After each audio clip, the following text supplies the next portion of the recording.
kind of see some things, and I want to show you some other tripping points. So there's a flare. Now, keep in mind, how many people, if they receive a report of a flare, will fly the bearing on the flare? You get a report, flare, you're going to say, hey, you want to go out to where they saw the flare, and then go out in the direction they saw the flare? Like, would you confirm the bearing with them, or you just go out and just go, I don't care, whatever SARPS gives me, So good? that was a good discussion. Every year we meet with the pilots, and they've had actual cases where they've come across that person that made that report and said, hey, explain to me what that line of bearing was, and they've actually been able to change it from the initial report just because they saw it on scene. So Okay. So I'm a fan of flying the original flare, just hoping to draw another flare, because I'm just old school. That's kind of what I was taught way back in the day, was you flew the original bearing trying to pull out another flare. Problem is that a flare will be an area. There will be no hotspot. An LOB, remember an LOB had a hotspot, but a flare will not. So even if I give it the exact amount of time it's going to need to do that, SARPS might not create that on its own. You're going to have to help it along by saying, okay, well, maybe I want to do this, and you're going to have to take it, adjust it, and set it where you need to. But I want to show you just kind of how I did that, just based off of like, hey, this shows it's 18 miles long.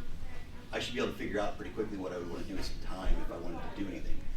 I gave it a full amount of time and just put a parallel over it, just to kind of show you what happens.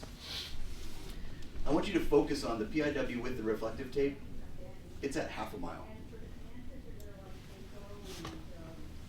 This is why I was having an issue. Every single case that we ever suspended on where there was a person at night and we searched on with a helo, you were reducing the P-fail by so much that it was inflating the numbers, and it didn't even actually make sense. And so this is why the naming convention is going to change this, so you can turn that on and off, the retroreflective tape.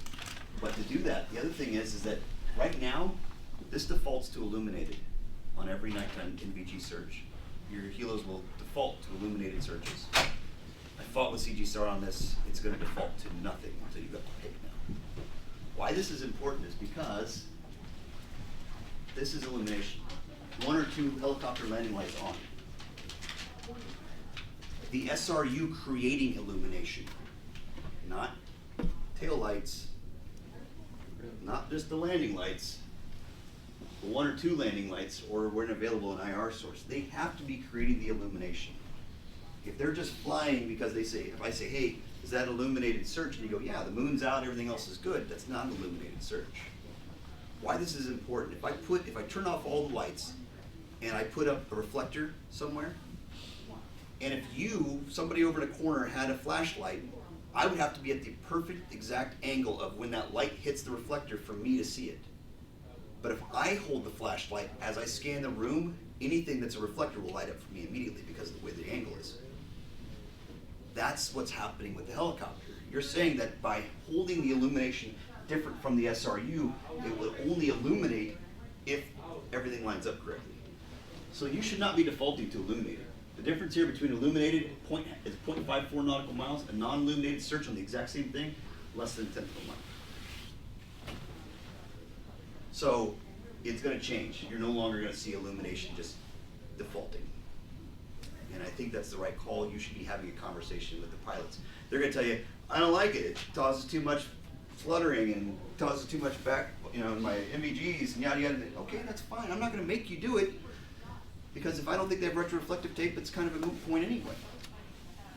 But don't call it an illuminated search thing, because it wasn't. It was never an illuminated search. there's a difference between the 60 and the 65, right? Yeah, and how they're being used for illumination as well. Yes, you have to also have to talk to them about that. But if they're creating enough illumination, then it would be an illuminated search. Okay, so we say we want to search the bearing first. So what if I do that instead? Down and back, right out the gate. I can confirm with the reporting source, hey, I'm going to have a helicopter fly right over you. Can you tell me if it went in the right direction? And he goes, yep, that's right. And then I've got a couple of offset patterns. I'm kind of using the progression theory here because it's nighttime search for a cuddy cabin. So I'm kind of sticking with progression theory, moving through cuddy cabins and trying to figure out. Now, as I'm reading these POS reports, it's telling me my initial POS on that down and back is only 20%. And then the second one is only 52%. Each of these, Alpha 1 and Alpha 2, are not in relation to each other. They're both independent of each other. So do not think that Alpha 2 is the number if Alpha 1 is done. That's not the way this reads. Alpha 1 is its own, and Alpha 2 is its own. To know how effective alpha 1 and 2 would be together, you would have to turn everything else off and update POS, and then it would tell you. Then it would tell you, because the bottom number is in totality. Yes, no, maybe? What do you mean you'd have to turn them off? Yeah. If I deactivated alpha 3, Okay. by deactivating alpha 3 and updating POS, this number would now be in relation to 1 and 2 together. Good question. I didn't see the alpha 3 on the left. Oh, no. So it looks like that. So this would be 1, 2, and 3 all together, would be this number. I'm getting 79% of the cutting count. If I get all done, this is the simulator report for Bravo, so I'm going into my first light. As I'm going into my first light, my conditional POS in the cutting cabin can shoot up to 94 just based off of environmentals changed or my SRUs did something a little bit different. But the simulator is telling you based on the new simulation or based on the information you just put in and what you've already reviewed. So I reviewed alpha 1, 2, and 3 with the new information. Hey, the illumination was better. Hey, the weather wasn't as bad as I thought. Whatever it is. And it tells you based on that, your POS is this now. 94 in the cuddy cabin, 61 in the PIW, 3 on the debris, 27 on the swamp capsize book. But that 61 is based on them having retroreflective tape and my SRU being illuminated, which I don't like. This number should probably be down to around 3%. But I wanted to show you how effective that nighttime search is. I mean, it's more than twice as effective as the swamp capsize search, just because of that whole retroreflective tape thing. So if I go forward and I tell SAROPS, Bravo 1, first light search, look for cuddy cabin. SAROPS is going to focus on what I haven't looked for yet, the remaining 6%. I'm reading the conditional of 94 on the cuddy cabin, so all it's going to look for is the remaining 6% here. That's it. Because it's saying I already found the other stuff, so I'm not searching on that. And so you go, lo and behold, you go in the morning, 60, look for a cuddy cabin, optimize. And you go, stupid SAROPS, doesn't know what it's doing. And SAROPS goes, I have like 2 particles here. And over here. That's all I got. I found the remaining 6%. What do you want from me? And you go, I don't know, SAROPS doesn't know what it's doing. I gotta fix all. Hold on, I gotta move the stuff around. And I go back and I go, it did exactly what you told it. So maybe, because the cuddy cabin's pretty much gone, what if I tell it, hey, swamped and cuddy? Give me a couple options here. And he goes, oh, well, I'll do that then. Well, that's way better. Because remember, I had a lot of PFL left on the swamp capsize boat.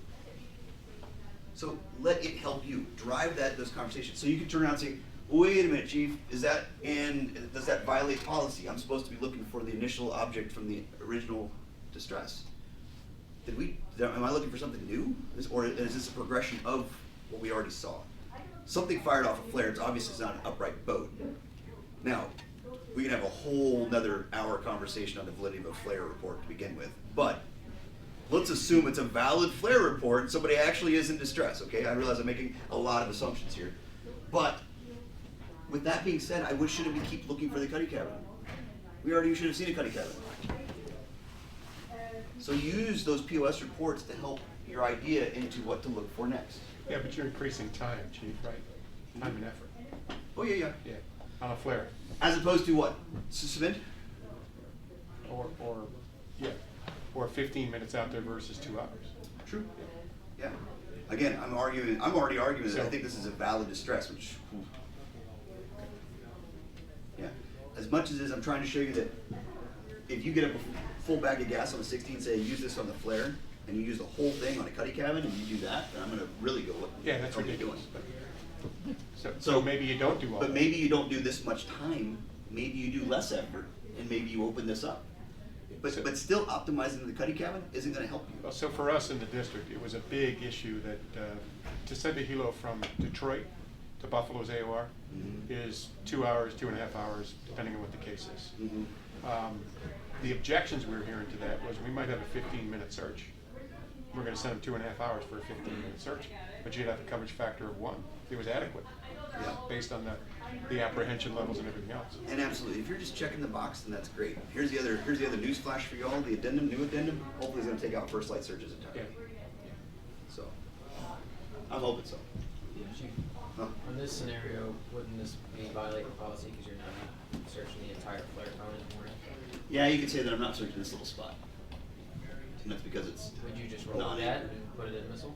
You could, because you could argue that this is actually, the reason why there's nothing here is because it's not anchorable. Okay. And I mentioned searching the original flagpole if it's anchorable. So you could. Or if you really felt like it, you could move it. I did these just to show you what happens when you don't optimize, when you don't move. Just optimize and tell it to do its thing. So this would be the end of report. So as of SRU completion time. So I'd be briefing out the time to my SMC. As of 14:30, these are all the POSs. 98 on the cutting cabin, because again, it really isn't gonna go much farther than that. But I really shot up the swamp capsize now, all the way up to the 82. So it made more sense to do that search than it did to continue looking for the POS on the cutting cabin. So I'll be briefing out the conditionals in relation to time. Because, like you said, what if I could get that same number in 15 minutes, 20 minutes? Yeah, but Xerox won't tell you to do that, or won't tell you how to do that.